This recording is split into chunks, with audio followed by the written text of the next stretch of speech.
anyị na Chineke nna nke pụrụ ihe niile. Onye ọ bụ naanị ya na-azọpụta. Onye ọ bụ naanị ya bụ okwu ya niile bụ ihe na amen.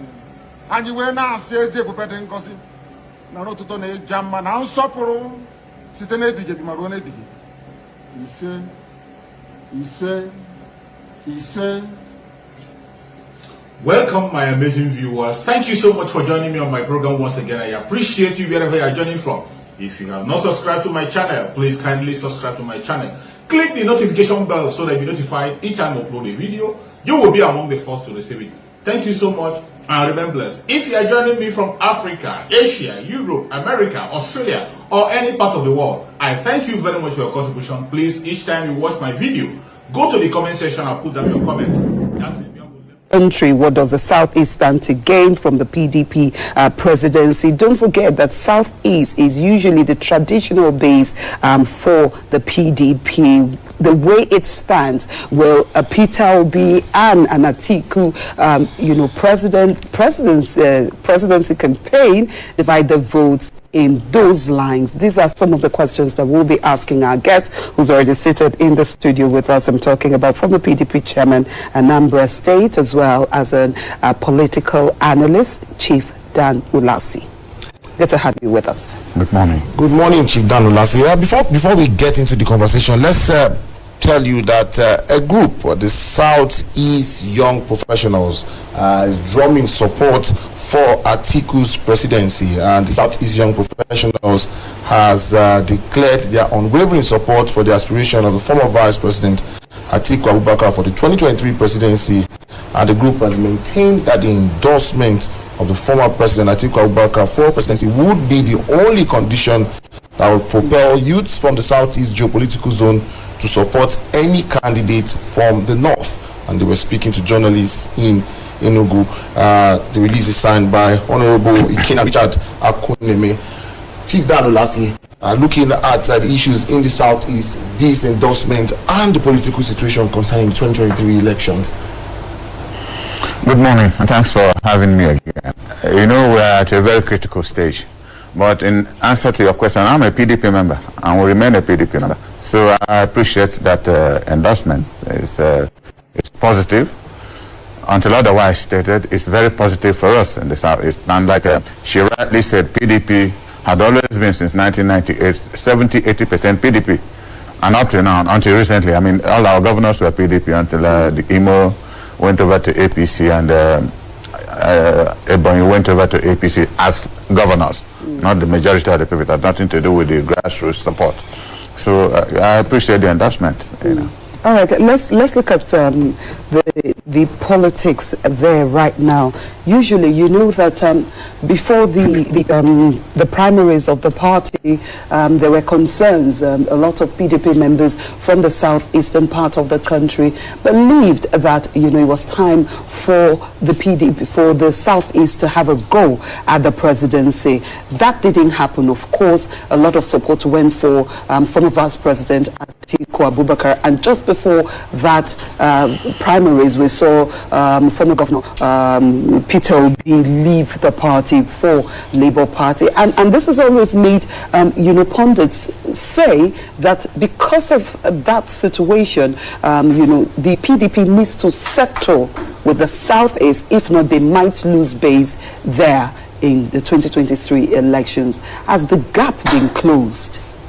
Well, I'm one of those. I don't live in self-denial or outright pondering on convenient amnesia. No, I look at records. Records help me. Every morning in the past 5 years when I wake up in the morning, there's a program on AIT. People they conduct a Catholic Mass. And after that, there's a program for 15 minutes called Light of the Nation. If you listen to that program, you'll be a better Nigerian. Whether you're a Catholic or an Anglican or a Muslim, it's been a point of duty for me to listen to that program. It motivates me spiritually to at least be honest to myself. And I say this in realization of the fact that people, especially in my region, in my zone, live on a lot of beliefs and passions, not factual truth. Until you remove passion from the fact, then you start seeing clearly. And I say this because the P2B saga is a young man I love so much. I don't think politically anybody has done for him what I did. I was chairman of PDP and declared on national television that he was the one who won the election and not Chris Ngige. And Obasanjo and the national chairman then called me on emergency. I said, what did I do this? And I explained to them why I did what I did. By the time I said that, I didn't know whom P2B was. A few days later, he came to my house with now late Chief Jacob Nwokolo, one prominent Anambrarian one prominent Anambrarian from Abagana. And he said, you mean you have not met? I said, I've never seen him. I'm just seeing him for the first time. What I just told you, I said it about 2-3 months ago at the PDP zonal meeting in Enugu. P2B was sitting down, our 2 governors were sitting down, and every other prominent person. I said, I address issues based on facts. Because I looked at the behavior pattern of Chris Ngige. I said, no, we knew what we did to make him governor. And you cannot steal from those who stole for you and run away. That was how they attempted to abduct him. But that aside, Peter was handed over ABGA by Chief Odumegwu Ojukwu. The concept of Ojukwu doing that was for him to organize the rest of the Igbos. That is now, it appears to him impossible that we can get anything out of this country. Let us look inwards, like the Chinese did, and develop our place. Use the resources, human and material God has given us, and develop our place. Leave Nigeria for the moment. Because like if you go to Ecclesiastes 3:1-9, it tells you there's a time for everything under the sun. A time to live, a time to die, a time to do this, a time. So we read that and we take it for granted. There is a time for everything. Nigeria says we are not part of it. Short of putting it in their constitution, they have virtually told us, and this government has emphasized it more, that we are not part of the system. Only yesterday on your news, the President of the Federal Republic of Nigeria was consoling the government and people of Nigeria Republic that 5 Nigeria Republic people and some policemen were killed in the southeast in their duty post. In their duty post on AIT News yesterday. And I said, the people started calling me, what is the business of Nigeria Republic people in their duty post in southeast Nigeria? That was when I knew, because people had told me before now that look at everything Buhari is doing towards Nigeria, building rail line, everything he's doing, that he's from Nigeria. And I called a lot of people, what is going on in this country? For the first time, people were killed, and he's showing condolence. He felt so sad that he instructed Ohaneze, everybody to investigate and let him know who killed them. What happened?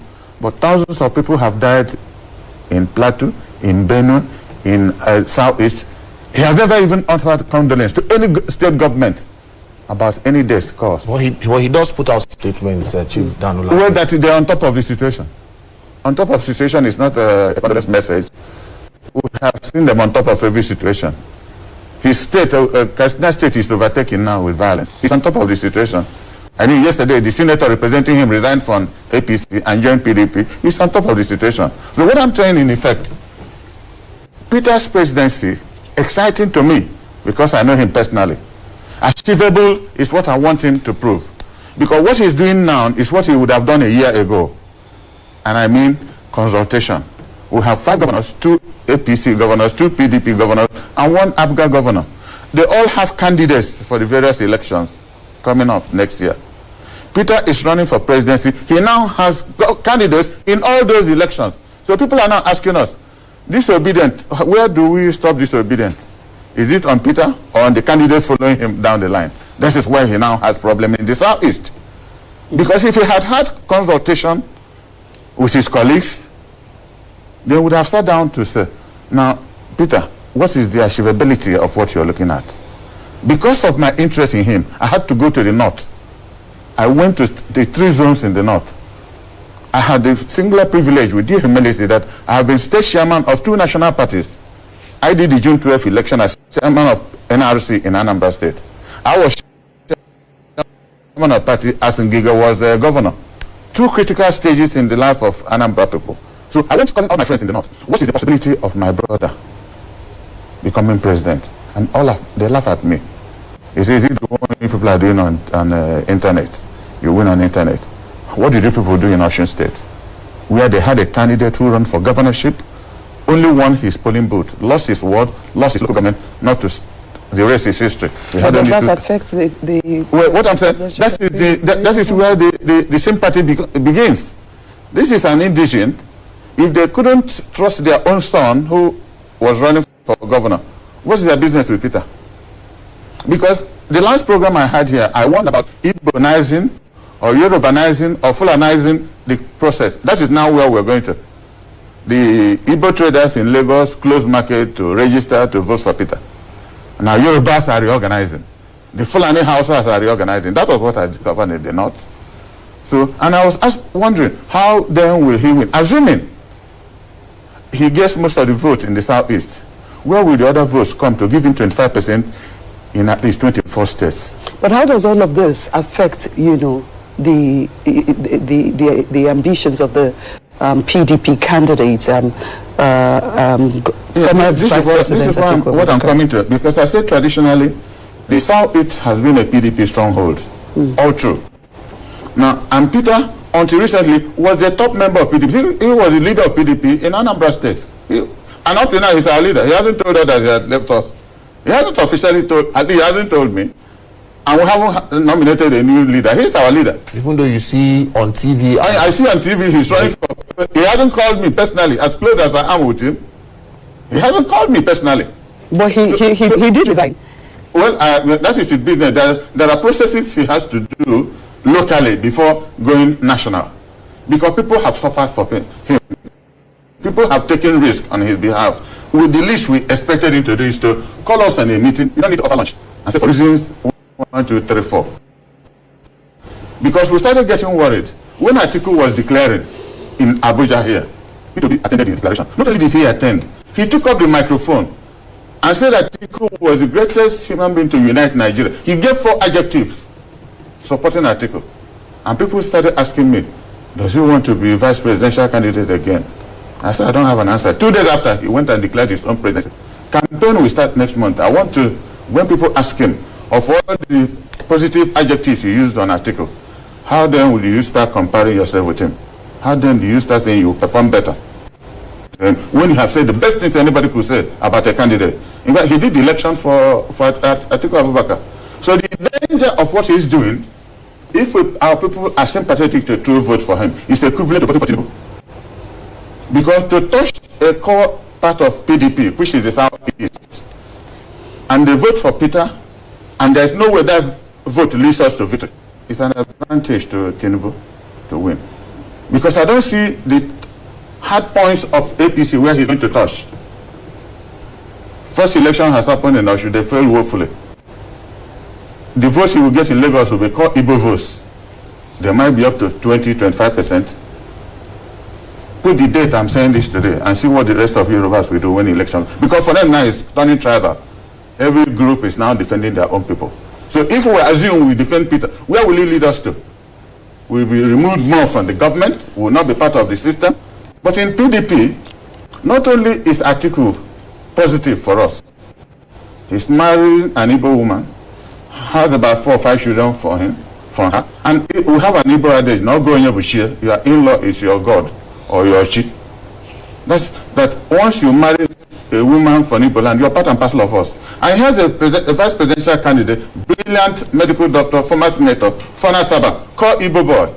So at least we have, my people say, if you can, instead of your cow running away from you, if it's the tail, cut it and hold it and know that at least you have part of the cow. In APC, we have no touching point at all.